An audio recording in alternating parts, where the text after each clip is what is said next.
Broadcasting live from the Business RadioX studio, it's time for the GNFCC 400 Insider. Connect, build, and grow with the Greater North Fulton Chamber of Commerce. Hello and welcome to the GNFCC 400 Insider, the monthly radio show and podcast presented by the Greater North Fulton Chamber. I'm Callie Boatwright, President and CEO at the Greater North Fulton Chamber, and today we are celebrating our 2023 Women of Excellence Award winners. These outstanding women were chosen from nearly 100 nominees by a committee of past award winners, and we have two of our amazing winners with us today. First, our 2023 Women of Excellence Rising Star Award winner is Toseima Jiles, owner and founder of CAI Business Group. Toseima's business, CAI Business Group, collaborates with company leaders to host workshops that help increase profits for businesses through performing arts. In addition to growing her creative business, Toseima also serves as a chamber diplomat, a television network owner, producer, blog writer, author, and so many more roles in the community. She's also incredibly passionate about her volunteer work with Revved Up Kids, Atlanta Workshop Players, Dance FX, Eagles Nest Church, North Point Church, and a number of other organizations. Toseima, wow, welcome. Thank you. And our next guest is our Women of Excellence Living Legacy Award winner. Freda Hardage is the community liaison for Northside Hospital, and Freda's accomplishments through service projects, parenting, and her 41-year career at Northside Hospital have reached throughout the community and, in my opinion, are legendary. Freda has, for the last 21 years, managed the Alpharetta campus for Northside Hospital's outpatient services, and as retired director of foundation services and the Alpharetta Medical Campus, she oversaw the hospital's philanthropy and community initiatives, as well as managing the Alpharetta campus. Freda continues to set the tone for giving back with her involvement in the community, and she currently serves on the MARTA board, the Drake House, YMCA High Harbor, and was the 2014 chairman of the board for the Greater North Fulton Chamber of Commerce. And then most recently, she has, of course, won our legendary Living Legacy Award. Freda, thank you for being with us today as well. Well, thank you for having me. All right. We always like to start these individual podcasts with learning a little bit about our guests. So if you don't mind, we're going to let our rookie go first, Toseima, as we are excited to have you as our rising star. We want to hear just a little bit about your background, what led to your career now, and what you're doing. Well, thank you so much again for having me. Callie, this is really an awesome podcast that's been available in the community, and I'm excited to be a part. My career started in 1991. I was already a public speaker, going out and speaking for organizations like the Save Our Children Foundation. I had a passion to teach kids performing arts, and it was a huge deal at the time. I had been involved in the arts my whole life, so that was something that was important to me. I had also survived childhood sexual abuse and domestic violence. So when my children were coming in to learn dance, they were bickering and having all these moments of discord. And I said, that's it. We're having circle time. And from circle time, I started learning about the different challenges the students were having, things at home, helping to, find an outlet for their stress and their pain. And that kind of turned into a life skills lesson. So it began as just teaching dance to teaching children life skills through performing arts. A parent, 3 months after my program launched, came to pick up her child, and she said, Miss T, what are you doing with my baby? She is talking to herself in the mirror. She's making her bed. Her grades have gone up. Do you think you can come and talk to my team? Morale is really low. And you just carry this energy, this excitement. I came to talk with her team of 30. I had one goal for all of them. Please bring your goals for the month. What are your sales goals? What do you want to accomplish? And they brought their goals after a month of interaction, maybe one session per week. Their profits had increased by 20%. I knew that day that I was an arts and business consultant. So for most people out there, arts and business consulting is like, what? Yeah. How'd you get those two together? Exactly. Right? But for me, it's life, and it's been my life for over 30 years. That's awesome. What a great background in that.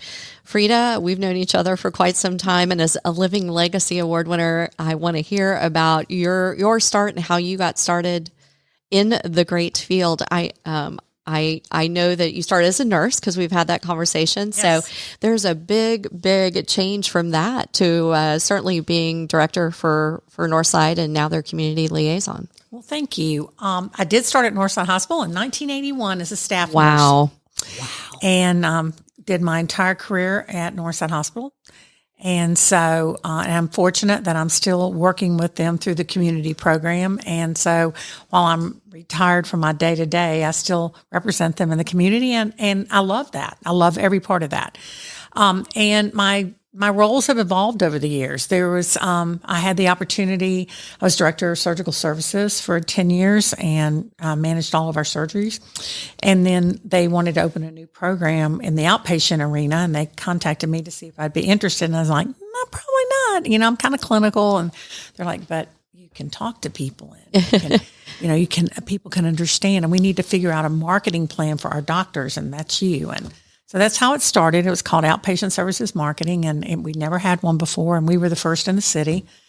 And it evolved over the years to where I was through managing the foundation and philanthropy, as well as the Alpharetta Medical Campus, so I could keep my hands in clinical just a little bit. But those of us that do it, we like it a lot. So I was very fortunate to do that, and I've had a great career, and I'm very happy with how that went. I had no reason to ever want to leave. Well, I assure you that we're all happy that you did it too. And then I know during COVID, not that I want to bring us back to that, but you stepped back into your nursing role, and we're doing shots and all kinds of things to help out where you were needed with Northside and certainly in the community. Yeah. So I appreciate that as well. I think that was what our roles were. I think, it didn't matter what seat you sat in Amen. At the time. If you can do it, you go do it. That's right. Absolutely. And I think absolutely during that time, I saw you revert, if you will, back to your nursing instincts. So I appreciate it very much. All right. Well, this is where we let you have an opportunity to share what your company is and then how you got involved with the chamber. What was the why? Freda, I'm going to go back to you. Northside has a very long history of being incredibly engaged, one of our major sponsors.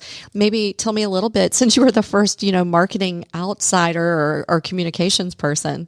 Well, it's interesting because I tried to do this, and even in the hospital world, there were days when I used to do budgets that were pencil and paper. We're not that way anymore, but I did go back when we were just celebrating our 50-year anniversary. Yes. And we could track back 34 years that Northside's been a member of this chamber. Wow. Yeah. And the first person that handled it was Mr. Walker, Ted Walker, who has been probably did it for 10 years before I took over. And he retired, and I took over in his place when I came to the Alpharetta Medical Campus. So Ted started it, and I've been with you, I think, 24 of those.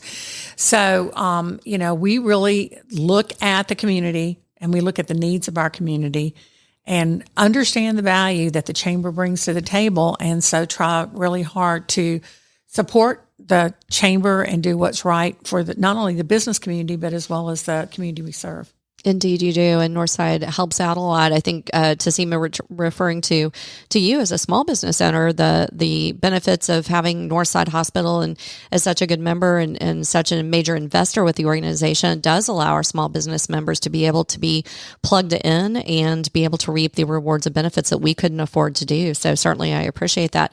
Toseima, how about you? Maybe a quick company overview and then how you became involved. Well, company overview. CAI Business Group focuses on training, workshops, promotions, and events. And very simply, we thread performing arts through every aspect of our service offerings. So it wouldn't matter if it's through Toseima JTV as our television network option, or if it's through our blog and podcast option. We just want to focus on how the arts plays a role in helping us to reach our goals in business and in life. And I became a member of the chamber through CAI Business Group, July of 21. I am such a baby. Rockabye me. You are indeed. Oh my gosh. Oh my gosh. We love your baby member. That's fine. But there are so many resources that the Greater North Fulton Chamber of Commerce, specifically you and your entire team, has provided me. Has been invaluable. I'm so glad to hear that. Yeah. Well, and I have a great affection for my team as well. So I can't argue with you there. You actually, Toseima, have a very impressive career journey. I know we talked a little bit about your background and how you got your start, but now, of course, that's led to your current role as a small business owner. Tell me a little bit about, being a small business owner now and having your own things, several things, if you will, right? And so what was that like to go out on your own and start your own business? Well, I actually took the time to write down some of the people that were impactful for that, because the Chicago Urban League and the Small Business Administration there, in addition to several teachers, Operation Push, I was volunteering at that time, and they were really huge advocates of me just going into entrepreneurship. I was actually slated to be in politics.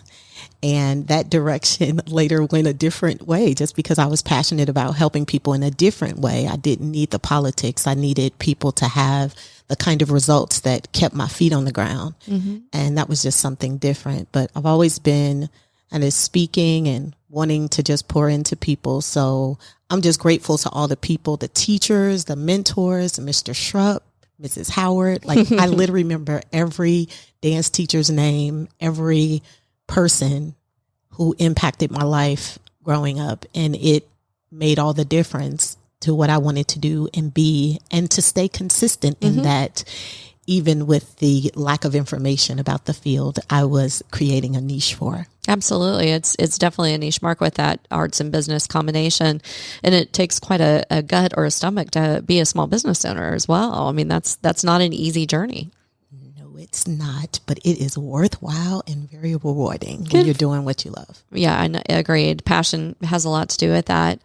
Freda, speaking of passion and what you do in the community, you've accomplished so much, both personally and professionally, but you really have made time. And I understand that they helped you find a job, but you really created the opportunities yourself as you went into that role and created time to serve your community through leadership roles.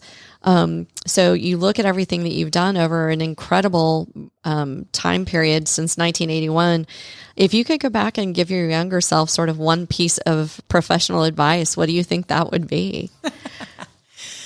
Well, you got to learn to say no once in a while. Oh my gosh, that's such a good advice. That's so hard. You know, you want to help. And when somebody says hello or can I get, it's hard to say no. And even today, even if I'm telling my younger self that, I don't do a very good job of it. And that's what my husband says more often than anything when he goes, "You're doing what? Why?" So right. I do understand that. But, when you look back at some of the stuff that we've done, the most important part of all this is I didn't do any of it. We were lucky to have a community of people. And North Fulton is full of people. What a great community, yes. That get together and you can pick up the phone. I need this. I want this. I need you to help me with this. And 8 out of 10 people are going to say yes. Mm-hmm. And the other 2 are just too busy or they got other commitments. But you have the ability to work with some of the best people, whether it's personally or professionally. And that's what makes this whole thing work. Oh, I agree. And having been here now for 5 years and met some incredible people who honestly can just get things done. I read, it's probably been 10 years now, although I'm not doing any better at it than as you have self-proclaimed that you're not. There's a great Jen Hatmaker book, and in it she says, if it's not a hell yes, then it's a no. And I keep thinking that as I'm asked things, but it's really hard. You want to be supportive. So I totally understand that. But I think it's fabulous advice. I just need to take it. We all do. But how many times have you heard them say, if you want to get something done, give it to the busy person? That's right. Because they figure out how to do it. They're already organized. Always. And so, I don't know that that's necessarily true, but I do think that those of us that like to do this and like to be busy, both personally and professionally, we just figure out a way to get it done. And I think part of that too, as this is a women's awards podcast and, women influencing business, I've read a lot of the data on the fact that women tend to say yes. And so that's a thing that culturally we've grown up with being taught to be able to do that.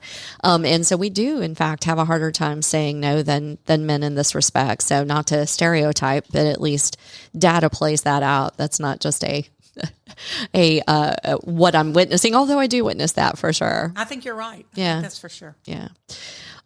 So back to the women, since we've starting to talk about what we do to empower women, both in business and in personal lives. I would love to just throw out to y'all how you are able to encourage and empower other women. And I know you both have been engaged as mentors, probably at some point in your life as mentees. To be able to do that. So, can you talk about a little bit about that? Toseima, do you want to start about how you encourage and empower other women in your business circles and personal life? Absolutely. So I'm excited to be a part of the Women in Excellence experience, just the entire experience. The committee that's involved with this entire project is always a safe space for me to just pour out ideas and things that I'm thinking about that could help empower women. That's always great. Being involved with Rev'd Up Kids as a collaborator with the childhood sexual abuse being an important aspect of my personal life, it allows me to be able to help lead and spearhead and help create new opportunities and direction for education to find the people it needs to find. It makes you a great spokesperson. Absolutely. I need to be pouring into environments where that's important. Also, Eagles Nest Church, I'm a small group leader there. So my faith gets to kind of be built up and my character is always being built as I'm pouring into someone else. So that's an important part of my life. In addition to being a mom, it's the most volunteer. Absolutely. Yeah. There's not a paycheck what comes with being a mom, does it? Oh my. And you ladies are both moms. So it's not like, add that into the volunteer in air quotes aspect. Yeah, that's exactly right. And I'll add this to you. And same question, of course, will come to you as well, Freda. But have you had a mentor? Like, can you think of a mentor in your life who absolutely had your back and helped you along the way? Absolutely. Art Burton. Mr. Art Burton was an author of many different books. He still is alive and kicking. Yeah. And is inspiring the world to be greater and to use their voice in a higher capacity. Miss Fazelma Lynn is a wonderful life coach, and she kind of helped to remind me of who God says I am, which is important in my life journey. And there are amazing people that are all a part of my chamber experience that help to inspire me all the time.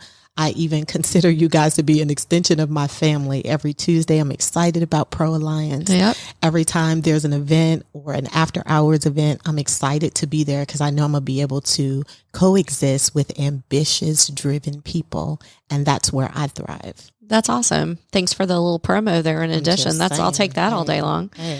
Freda, how about you? How do you continue to encourage and empower other women? It starts back with my father, believe it or not. He was a very strong-willed man that believed that you could do anything you wanted to. And he pushed me in ways that I probably wouldn't have been pushed otherwise. I'd say, I don't think I want to do that. And he would say, absolutely not. You will try and you will do it and you will see it through. And looking back on it at the time, I didn't understand the value of what I was learning. I really didn't. But I think he was the first mentor that I had. And he was a chemist and a microbiologist and was a very scientific man who was well respected in our community, but he didn't think that being a girl or being a woman made a difference. That you should be able to do that. And then obviously, as I've gone through the program over the years, I was fortunate that people at Northside that took me under their wing and helped me, some of the physicians as well as some of the administration. And I've tried to give back in that regards, and I still do, to people when I sit and talk to them about healthcare and why they want to go in it, so that we can talk about, do I think it sounds like you really want to be in it, or you want to do it because your mom wants you to do it? So I think that's a conversation that I don't mind to have and be honest with people. And that's fair, right? Because a lot of us pick our original, what we want to do because it's what we know from our parents or what we've heard of. And there's an entire universe out there that we just don't know until we get out there and learn about it. So I think that's 100%. I really love that both of you chose men as you were talking about mentorship, I think a lot of times, for instance, when we're at Women Influencing Business, our program for the chamber events, a lot of people say, well, can men come? And I'm thinking, well, if men aren't championing women, right, how do you think that the world will change? So I think it's wonderful to hear you both talking about men who are champions of women in your life. And I think that's an important part. My father was as well. So I think more power to us in that regard. Toseima, I'm going to come back to your creativity because, again, I'm just stymied by the arts business. And I think it's so important, even with STEAM, right? You've got all of the technology and sciences, but art is always thrown in there as a great part of the bigger picture. You balance so many different creative business endeavors. I mean, literally so many. How did you develop your career direction and then gain that confidence to step out and try all of these new, exciting professional outlets? And goodness, I mean, it's really a question of balance, right? How do you balance having your hand in so many different areas? I think I balance everything very, very carefully. That's one way to describe it. But performing arts being woven into every aspect of what I do makes it easy, right? That for me is easy because I can look in any field, in any situation and find the arts. And I think that's a skill no different than, a therapist could be able to pull out the important details to help them advise someone effectively. It is the thing that lives inside of me. Confidence for me was something that wasn't just born through my mentorship and all of the great people around me. It's also through my Lord and Savior, Jesus Christ. Like, I love the Lord, and that's where my fire gets running in my belly. It's why I decide to try to be the change that I want to see in the world and align with people who share similar values to me, not in ways that divide, but in ways that merge people together and inspire them to see the good in one another. That's an important aspect of why I do what I do, and I drive that force all the way in everything I do. Right. And then you're balancing that with being a mom and owning the small business and all of the aspects that we've discussed before. So is there a key to that balance other than precariously or, carefully? I think I always focus on what's in front of me at the moment. When I think there is a big picture, there's always a big picture, lots of things that need to get accomplished and things that need to get done. I distinctly remember my mom wanting me to major in anything but performing arts. And that's why my degrees are marketing and management, double business degree, all of that kind of thing, was because she really wanted me not to put all my energy in the arts alone, because she knew I was going to do it the rest of my life. Right. But that alone kind of shifted the way I was looking at the business world, and every task that needed to be completed then forced me to be a project manager of my career. And now I was saying, okay, well, these are all the things that need to be done for Toseima JTV. Here's what has to happen with this training. Here's what has to happen with this workshop. And then delegating accordingly among my awesome team. I love all of you guys in being able to accomplish tasks. That's the balance. The balance is write it all down, vomit it onto a piece of paper or your favorite note app, and then tear after it. Get it all out there. Yes. Got it. I think that's good. And certainly as a list maker, I hear you. I think your mom didn't want you to be a nurse. Huh? No. I'm telling you, she was like anything but the arts. We all have these great mom moments, right? When you say things like, "Oh, well, that'd be a great hobby," and all we're doing is cementing in our kids' head forever. Well, I'm going to do it. I'm going to do it. That's strong-willed women. I think we raise them and then we do things like that. So here you go. So yet another mentor, though probably a reluctant one. Exactly. Freda, I'm going to talk to you a little bit about the fact that you really have been around in what is a male-dominated field. You're an inspiration, of course, to young women in a career that traditionally maybe wasn't seen outside of nursing. And my mom's fond of telling me, well, I had two options. I could either teach or nurse, right? And those were really the two options. But to go into even the hospital administration and being the face of a hospital, what do you think is the most important lesson you can pass along that encouraged you to be a successful woman in this healthcare management and administration? Well, you have to have a little bit of chutzpah, okay? Oh, there I she don't know any goes. other way to say it. Yep, You know, and people that know me would be laughing to hear me say that. But I really feel like, and I've practiced this for years. I've gotten better over the years with it, but I really feel strongly about while being politically correct, whatever the issue is you're dealing with, you have to be persistent if you feel strongly about it. You might need to back up. You might need to regroup, might need to rethink whatever it is and say, okay, well, they didn't like this, but they like this, and revamp whatever you're doing.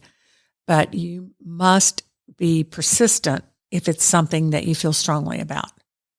And usually, if you can prove yourself to do so within the boundaries that have been set, the next time it will be a little easier if you do it and you do it correctly and you do it politically so that you don't step on anyone's toes while you're doing it. You must have done a heck of a job then, because I know how much you've been able to do in your positions. And I'm going to just thinking about even your role as chair of MARTA. Am I correct? You were the first female. Is that correct? Or one of the first? I was the second. There was one very early on, but there hadn't been one in like 25 years. Yes. But still what we would consider, in that even transportation area, a male dominated field in some respects. So would you say the same thing in that regard? That one is definitely politically correct on a daily basis. And to be able to try to step outside your comfort zone on that one a lot, because there's so much to learn. There's so many aspects. You live in your area of town and you might go to other areas, but at the end of the day, that's the area that you know the best. And to be able to go to the other counties and cities and work directly with them. And if you look at the reach of something like MARTA, it goes from the airport all the way up and around and through DeKalb, and it's big. It is big. And so to meet all of the people that you want to touch and to try to sit down and talk from the highest level person, the governor, who has a say in it, all the way down to the ridership, and make sure that you're listening at all levels. That's a really big lesson. I would imagine. I after hearing no all my life, I feel like I hear not right now. Right. I've stopped hearing no. I just hear not right now, and then figure it out and go back at it. So I think it's great advice. Circle the troops and come back with another plan. That's right. Figure out a new way to go about it. So I think that's the case.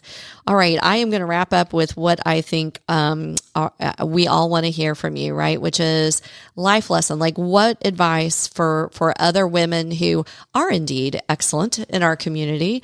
What would you share with them?